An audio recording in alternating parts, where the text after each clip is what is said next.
আসসালামু আলাইকুম এভরিওয়ান, কেমন আছেন সবাই? আশা করি সবাই অনেক ভালো আছেন। আমিও আপনাদের দোয়া অনেক ভালো আছি। অনেক দিন পর চলে আসলাম আপনাদের কাছে একটা ভিডিও নিয়ে। আমরা সবাই মিলে, ফ্যামিলি মেম্বাররা সবাই মিলে মুভি দেখতে গিয়েছিলাম।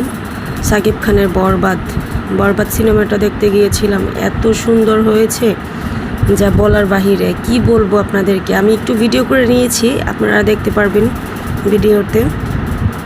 তো আমরা সবাই মিলে সীমান্ত স্কোয়ারে চলে গেলাম। যাওয়ার পরে ওইখানে আপু, দুলাভাই, লাবিব, আজান ওরা আমাদের জন্য অপেক্ষা করতেছিল।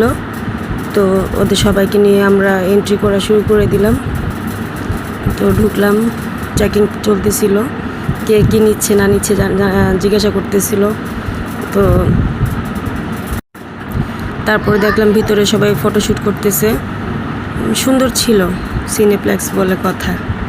আচ্ছা, যাই হোক, তো আমরা ওরকম সুযোগ পাই নাই, বাচ্চা টাচ্চা নিয়ে আসলে হয়ে ওঠে না ছবি তোলা বা কিছু একটা।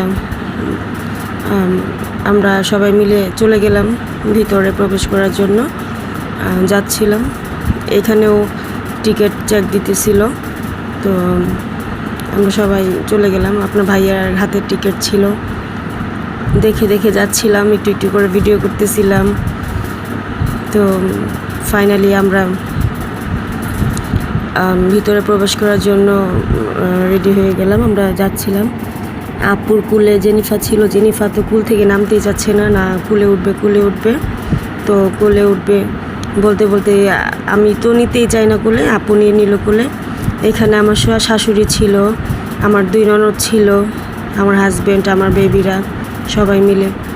তো ঢোকার পরে অ্যাড চলতেছিল, আমরা আমাদের সিটে গিয়ে বসলাম। আমাদেরকে বলে দিচ্ছিল যে কোথায় সিট আছে। তো যাওয়ার পরে আমরা হলের ঢোকার পরে ছবি দেখা নিয়ে ব্যস্ত হয়ে গেলাম। একটু পরে শুরু হয়ে যাবে, এই যে দেখেন শুরু হয়ে গেছে মুভি মিশা সওদাগর। যাই হোক, মুভিটা দেখে ভালোই লাগলো। অনেক দিন পরে আমরা হলে গেলাম মুভি দেখার জন্য। সময়টা ভালো ছিল, এনজয় করেছি, অনেক ভালো লেগেছে মুভিটা। এখন আর তেমন মুভি টুভি দেখা হয় না, সময় হয়ে ওঠে না, বাচ্চাদের নিয়ে, ফ্যামিলি নিয়ে খুব ব্যস্ত থাকি। তো এত ব্যস্ততার মাঝেও সময় হলো একটু বের হওয়ার। ঈদের পর তো বাচ্চাদের স্কুল মাঠ দিচ্ছে, সব কিছু অফ ছিল, এই সুযোগে একটু মুভি দেখতে বের হয়ে গিয়েছিলাম।